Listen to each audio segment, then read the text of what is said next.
Hello everyone. आज के हमारे वीडियो लेक्चर का टॉपिक है कंजेस्टिव हार्ट फेलियर। मैं डॉक्टर आलोक सिंह ठाकुर आपका वीडियो लेक्चर में बहुत बहुत स्वागत करता हूं। तो आइए आज का वीडियो लेक्चर स्टार्ट करते हैं।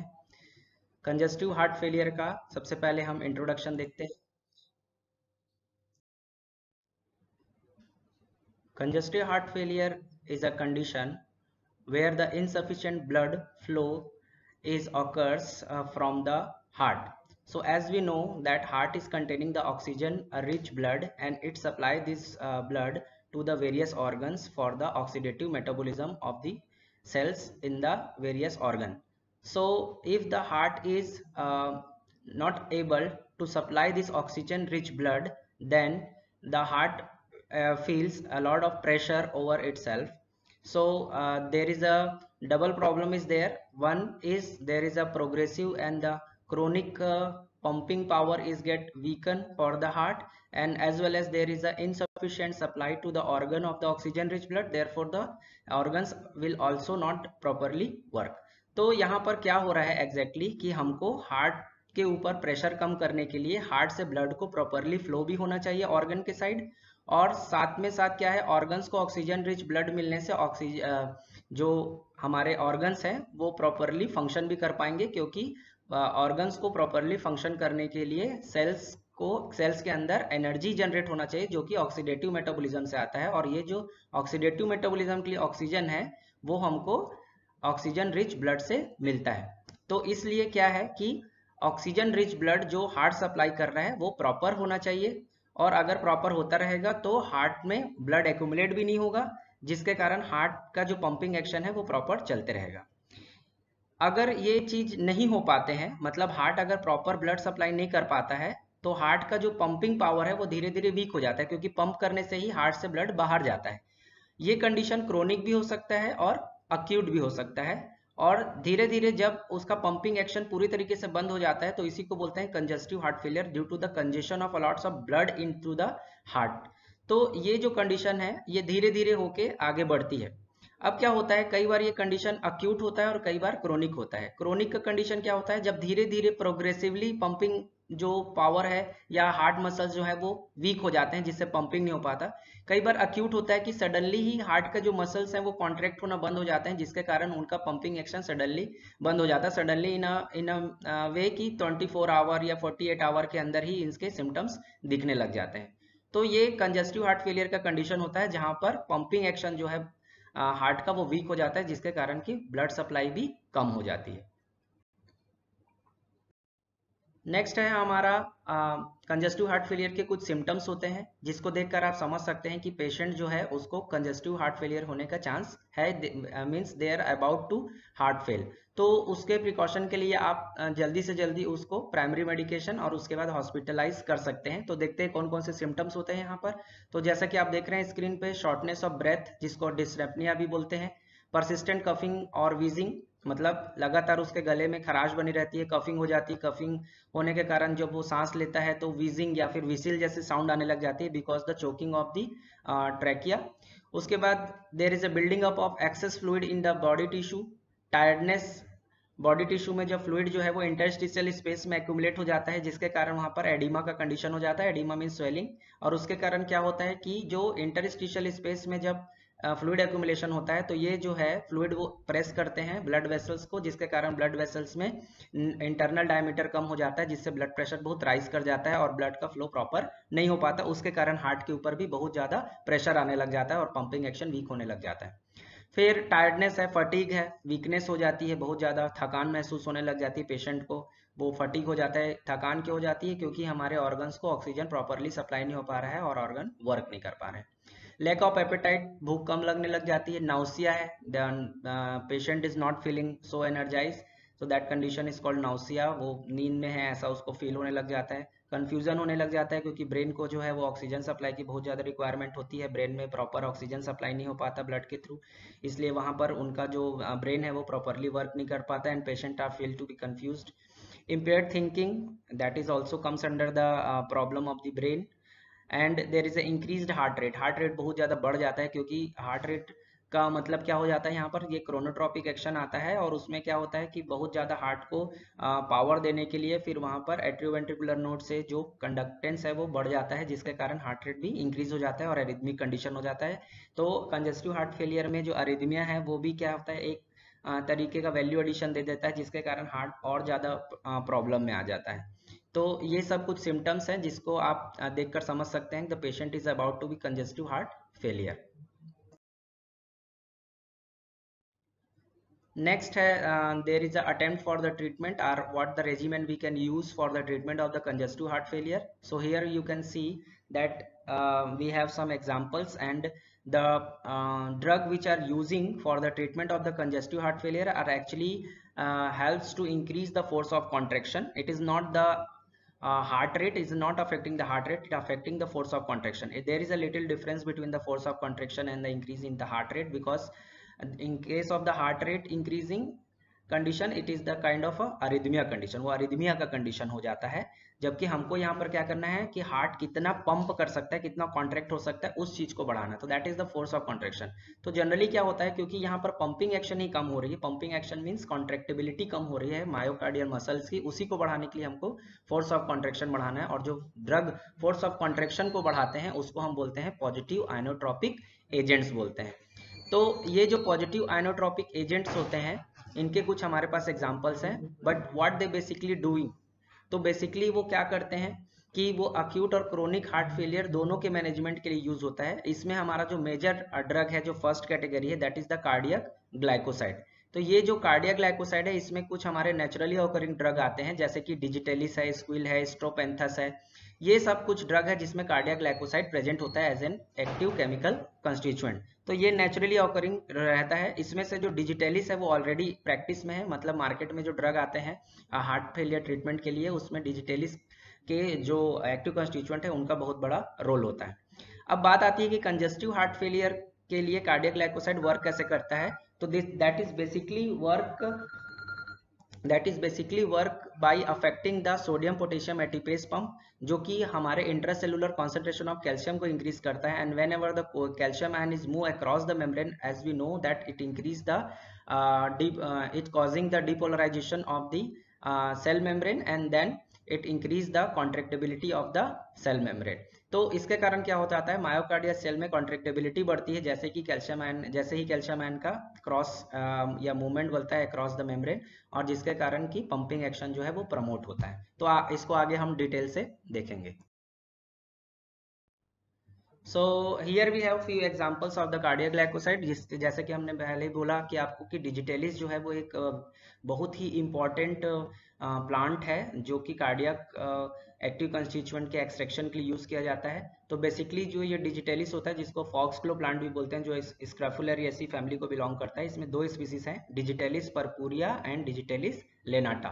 ये डिजिटेलिस पर्पूरिया और डिजिटेलिस लेनाटा के अंदर बेसिकली दो टाइप के कार्डियक ग्लाइकोसाइड होते हैं। ये जो टाइप है ये according to the chemical structure in the lead compound के अकॉर्डिंग है, मतलब उनके जो लीड एक्टिव कंस्टिट्यूएंट्स होते हैं उसके अंदर कौन से लीड कंपाउंड प्रेजेंट होते हैं। तो ये दो टाइप के होते हैं, कार्डिनोलाइट्स और ब्यूफाडिनोलाइट्स। इसके स्ट्रक्चर आप सामने में देख रहे हैं। तो इसमें क्या होता है, ये दोनों ही स्ट्रॉइडल डेरिवेटिव होते हैं, मतलब स्ट्रॉइडल रिंग, नीचे में आपको जो 4 रिंग दिख रहे हैं आपस में जुड़े हुए वो फ्यूज्ड रिंग है, वो स्ट्रॉइडल रिंग है, जिसको साइक्लोपेंटेनो परहाइड्रोफिनेंथ्रीन न्यूक्लियस भी बोला जाता है। तो इसका जो 17 नंबर होता है, 17th पोजीशन, 17 कार्बन है जो कि इंडिकेट किया हुआ है, उस पॉइंट से there is a 2 different type of heterocycles are attached. तो in case of cardenolides that heterocycle is butyrolactone, जो कि 5 मेंबर्ड रिंग है जिसमें ऑक्सीजन और कीटोन प्रेजेंट है। और वहीं पर ब्यूफाडिनोलाइट जो होता है, जो सेकंड है, उसके अंदर 6 मेंबर्ड हेटेरोसाइक्लिक रिंग है जिसको पायरोन बोलते हैं, इसके पास भी एक कीटोन है। तो इनके स्ट्रक्चर में थोड़ा सा डिफरेंस है कि ये जो हेटेरोसाइकल्स हैं, कार्डिनोलाइट्स में 5 मेंबर्ड है और ब्यूफाडिनोलाइट्स में 6 मेंबर्ड है। इसके कारण जो total number of carbon in cardenolides हो जाता है वो C23 हो जाता है, और वहीं ब्यूफाडिनोलाइट्स के अंदर जो टोटल नंबर ऑफ कार्बन है that is C24। So cardenolides is C23 and bufadienolide is C24। But basically क्या होता है कि हमारे जो कार्डिनोलाइट्स हैं उसमें कार्डियक प्रॉपर्टी जो है, मतलब कार्डियक मसल्स को या हार्ट के ऊपर अफेक्ट करने की प्रॉपर्टी ज़्यादा होती है। तो ज़्यादातर हमारे ड्रग के अंदर आपको कार्डिनोलाइट देखने के लिए मिलेगा। आगे देखते हैं इसमें कौन कौन से एग्जाम्पल्स हैं जो एक्टिव कंस्टिट्यूएंट डिजिटेलिस के अंदर प्रेजेंट होते हैं। So as you can see on the slide, there is a two examples of the active constituent which can be obtained from the digitalis, which has been totally replaced the whole digitalis plant extract for the treatment of the cardiac therapy. तो एक है हमारा digoxin और दूसरा है digitoxin. Digoxin जो है वो कंटेन करता है डिजिटॉक्सोस मॉलिक्यूल, और ये जो डिजिटॉक्सोस मॉलिक्यूल है इसमें दो कंपाउंड प्रेजेंट होते हैं. एक होता है ए ग्लाइकॉन पार्ट डिजिटॉक्सिजेनिन और दूसरा होता है ग्लाइकॉन पार्ट. ग्लाइकॉन पार्ट इज ग्लूकोज जिसके 3 मॉलिक्यूल्स वहां पर प्रेजेंट होते हैं, और डिगॉक्सिजेनिन जो है वो ए ग्लाइकॉन पार्ट है, मतलब नॉन कार्बोहाइड्रेट मॉइटी होता है जो कि उस डिगॉक्सिन के अंदर प्रेजेंट होता है. तो जब इसको लिया जाता है तो क्या होता है, हाइड्रोलिसिस के थ्रू जो ए ग्लाइकॉन पार्ट है वो ग्लाइकॉन पार्ट मतलब कार्बोहाइड्रेट मॉइटी से डिजिटॉक्सिजेनिन अलग हो जाता है और उसके बाद वो अपना एक्शन प्रोड्यूस करता है. डिगॉक्सिन जो है it is a purified digitalis preparation which is obtained from the digitalis lanata and represents the most widely used digitalis glycoside. तो ज्यादातर जो ग्लाइकोसाइड यूज होता है digitalis से वो डिगॉक्सिन है.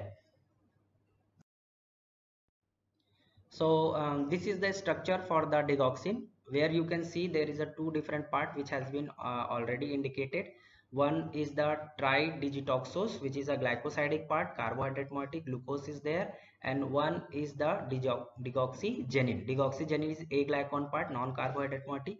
So there is a major difference between the different digitalis active constituent is regarding the presence of the hydroxyl group, that how many hydroxyl group and in which position they are present in the A glycon part. तो वो जो hydroxy group है उसका position को ध्यान से आपको देखना है. तो यहाँ पर आप देख सकते हैं कि डिगॉक्सिन के अंदर जो डिगॉक्सीजेनिन होता है वहां पर there is a dihydroxy derivative. तो this two hydroxy group are present at the 12th and 14th position. तो 12 और 14th पोजीशन में हाइड्रोक्सिल ग्रुप्स जो हैं वो प्रेजेंट होते हैं और इसके कारण ही इसका स्ट्रक्चर जो है वो दूसरे से डिफरेंट हो जाता है. And it is used in the treatment of congestive heart failure digoxin, and with the arterial fibrillation it also helps to increase the force of contraction in the condition of the heart failure and improve the cardiac output. तो blood के output को जो heart से है वो बढ़ाने में ये हेल्प करता है by producing the positive inotropic effect. It means by increasing the force of contraction of the heart. Next जो हमारा एक्टिव कॉन्स्टिट्यूएंट है वो है डिजिटॉक्सिन, जो कि भी डिजिटेलिस प्लांट से मिलता है. ये डिजिटेलिस परपुरिया और डिजिटेलिस लेनाटा दोनों में से आइसोलेट किया जा सकता है. इसका जो साइड चेन होता है it is comprises from the 3 molecule of digitoxose same as the digoxin, और वही ग्लाइकोसाइडिक लिंकेज के थ्रू ग्लाइकोसाइडिक लिंकेज के थ्रू ये जुड़ा होता है, जो कि हाइड्रोलिसिस के बाद या हेल्प ब्रेक होने में हेल्प करता है, जिसके पास 2 हाइड्रोक्सिल ग्रुप जनरेट होता है. तो यहाँ पर जो ए ग्लाइकॉन पार्ट है उसका नाम है डिजिटॉक्सीजेनिन, जबकि डिगॉक्सिन का ए ग्लाइकॉन पार्ट था डिगॉक्सीजेनिन, और क्योंकि ये डिजिटॉक्सिन से मिलता है इसलिए इसका नाम है डिजिटॉक्सीजेनिन. तो इसका ए ग्लाइकॉन डिजिटॉक्सीजेनिन कहा जाता है. इसमें आप देख सकते हैं कि इस स्ट्रक्चर में आपको 12th पोजीशन में हाइड्रोक्सिल ग्रुप प्रेजेंट नहीं मिलेगा, मतलब 12th पोजीशन का हाइड्रोक्सिल ग्रुप एब्सेंट है, जबकि 14th ग्रुप में एक हाइड्रोक्सिल ग्रुप प्रेजेंट है. तो ये मोनो हाइड्रोक्सी ए ग्लाइकॉन पार्ट है, जबकि डिगॉक्सीजेनिन में डाई हाइड्रोक्सी ए ग्लाइकॉन पार्ट प्रेजेंट होता है. If you talk about the detailed mechanism of action of the cardiac glycoside, so both the digoxin and digitoxin shows the similar type of action. तो action कैसा है यहाँ पर? So we have a flow diagram which is helpful to easily understand the mechanism of action. So as you can see on the top of the flow diagram, the effect of the cardiac glycoside takes place through the inhibition of the sodium potassium ATPase pump. तो जो cell membrane होता है myocardial cell membrane, उसमें sodium potassium ATPase pump present होता है. उस ATPase pump को ये इनहिबिट करते हैं, जिसके कारण inside the cell intracellularly there is a insufficient cations means sodium availability is takes place. तो इनसफिशिएंट जब पॉजिटिव आयन हो जाता है तो उसके काउंटर में क्या होता है कि कैल्शियम आयन, जो इंट्रासेलुलर कैल्शियम आयन है जो कि सार्कोप्लाज्मिक रेटिकुलम में स्टोर्ड होता है, उसका सेक्रेशन बढ़ जाता है, और ये बढ़ने के कारण जो कैल्शियम आयन है वो अक्रॉस द मेम्ब्रेन चला जाता है और ये कैल्शियम आयन एक और मायोसिन लाइट चेन काइनेज को एक्टिवेट करने के लिए कोफैक्टर का काम करता है, जिससे जो मायोसिन फाइबर है वो एक्टिवेट हो जाता है फॉस्फोराइलेशन के थ्रू। और जब फॉस्फोराइलेशन के through myosin fibre myosin light chain kinase के थ्रू एक्टिवेट होता है तो मायोसिन इंटरेक्ट करता है एक्टिन फाइबर के साथ, and whenever the actin interact with the myosin there is a muscle contraction is takes place. तो this actin myosins are present actually into the myocardium muscles, मतलब heart के muscles में present है, जिससे heart के muscles में contraction start हो जाता है और there is a sufficient positive inotropic, means force of contraction जो है वो इंक्रीज होता है, जिससे पंपिंग एक्शन जो है वो राइज कर जाता है। तो thereby enhancing the force of contraction and result in improved condition for the patient suffering from the congestive heart failure. So this is the proper mechanism of action for the cardiac glycoside. The next category in the treatment of congestive heart failure is the endothelin receptor antagonist. Endothelin जो receptor होते हैं तो ये endothelin से activate होते हैं, इनका जो agonist होता है endothelin 1 जो कि एक 21 अमीनो एसिड कंटेनिंग प्रोटीन होता है, so that is present in the vascular endothelium and it regulates the smooth muscle contraction. So there is a two types of endothelin receptors are there, ETA and ETB, that is endothelium A, endothelium B, जो कि smooth muscle में मिलता है. And by the activation of this receptor, the release of calcium occurs from the sarcoplasmic reticulum just like previous, और वहां से calcium release होता है and that produce the increase smooth muscle contraction and वेसो constriction. But यहाँ पर आप ध्यान दीजिएगा कि ये जो कैल्शियम वाला सेल है ये स्मूथ मसल में प्रेजेंट है और वेसो कॉन्स्ट्रिक्शन मतलब कि ब्लड वेसल्स के मसल्स में प्रेजेंट है. तो यहाँ ब्लड वेसल्स में कॉन्ट्रेक्शन नहीं चाहिए, हमको रिलैक्स होना है सो दैट कि जब हार्ट कॉन्ट्रैक्ट हो पंप करे तो ब्लड जो है वो वेसल के थ्रू स्मूथ फ्लो करे. तो इसके लिए क्या होना चाहिए कि ब्लड वेसल्स को भी ओपन होना चाहिए, रिलैक्स होना चाहिए सो दैट ज़्यादा से ज़्यादा ब्लड वॉल्यूम उसमें फ्लो कर सके. तो हमको ब्लड वेसल्स के कॉन्ट्रैक्शन को रोकना है. इसके लिए हम क्या करते हैं, जो एंडोथेलियम रिसेप्टर जो ब्लड वेसल्स के स्मूथ मसल्स में प्रेजेंट होता है वहां पर हम क्या करने वाले हैं, कॉन्ट्रैक्शन को अपोज करने वाले, एंटागोनाइज करने वाले हैं, जिससे रिलैक्सेशन मिलेगा. तो इसके लिए हम क्या करेंगे, ये जो ETA रिसेप्टर और ETB रिसेप्टर है क्योंकि ये कैल्शियम आयन के मूवमेंट को बढ़ाते हैं जिससे वैसो कॉन्स्ट्रिक्शन हो रहा है, तो इनको एंटागोनाइज करेंगे, इसलिए एंटागोनिस्ट देंगे. ETB जो रिसेप्टर होता है उसका एक और मैकेनिज्म ऑफ एक्शन है. There is another thing, they can activate the release of the nitric oxide. As you can see this mechanism for useful for the nitrates of the anginal treatment drug. तो वहां पर क्या करते हैं, nitric oxide का release बढ़ाते हैं जो कि L-arginine प्रोटीन से रिलीज होता है, और ये जो नाइट्रिक ऑक्साइड होते हैं they causing the vasodilation same as the nitroglycerin. तो ETB का केस में आप क्या कर सकते हैं, ETB के एगोनिस्ट देके भी आप वेसोडाइलेशन कर सकते हैं, जबकि ETA का हमको एंटागोनिस्ट देना होता है. The agent that antagonizing these receptors, these endothelin receptors, are called the endothelin receptor antagonist, and they are helpful, are useful in the treatment of the hypertension, congestive heart failure, as well as the coronary vasospasm. So we have few examples for the endothelin receptor antagonist. So first example is the bosentan. Bosentan is the drug. Here we have a nomenclature as you can see, and bosentan is containing the two pyrimidine nucleus which are attached from the single bond, so it can rotate in respect to each other, and it is also containing the sulfonamide moiety and isobutyl group containing aromatic ring and an alcohol. So these are the few features which are required for the attachment of any of antagonist with the endothelin receptor, which is exactly present in the structure of the bosentan. Another drug belongs to the endothelin receptor antagonist is the tejosentan, which is actually the tetrazole and pyridine analog of the previous drug bosentan. तो यहाँ पर जो major difference आपको दिख रहा है कि isobutyl ring जो एरोमेटिक रिंग के साथ अटैच था, वहाँ पर एरोमेटिक रिंग की जगह में एक पैरिडीन है, प्लस नीचे की तरफ आप स्ट्रक्चर में आप ध्यान से देखें तो टेट्राजोल रिंग है जो कि सेकंड पोजीशन ऑफ पैरिडीन से अटैच है, और ये पैरिडीन अपने फोर्थ पोजीशन से अटैच है कोर या लीड मॉलिक्यूल पैरिमिडीन के साथ में. तो ये कुछ स्ट्रक्चरल फीचर हैं जो इसका बोसेंटन से इसको डिफरेंट स्ट्रक्चर देते हैं. Tejosentan is a non-selective ETA and ETB receptor antagonist, means it can attach either from the ETA or from the ETB. It acts as a vasodilator and was designed as a therapy for the patient with the acute heart failure. But nowadays it has been heard that they had been proved that they don't have the positive inotropic effect, therefore they are about to be withdrawn from the market. The last drug for our discussion is belongs to no particular category because it is made up from the recombinant DNA technology. So it is a kind of a 32 amino acid containing protein which is called the nesiritide.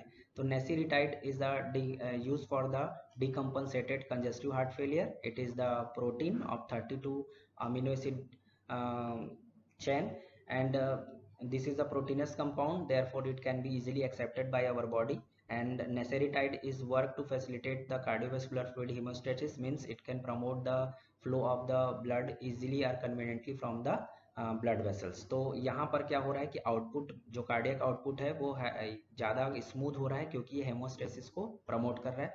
As well it is also regulate the renin angiotensin aldosterone system, जिसके through जो diuresis का process है वो ज़्यादा easily और conveniently होता है, जिससे कि हार्ट के ऊपर जो है वो फ्लूइड एक्यूमुलेशन का चांसेस कम हो जाता है और हार्ट के ऊपर पंपिंग पावर जो है वो प्रेशराइज नहीं हो पाता.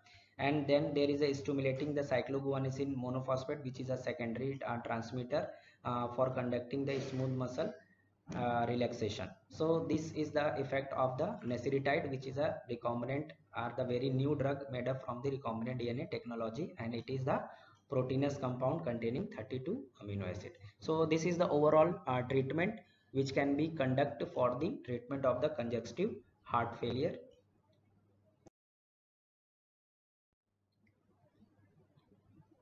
Thank you very much for watching our video. I hope you understand and taking lots of benefit from our video.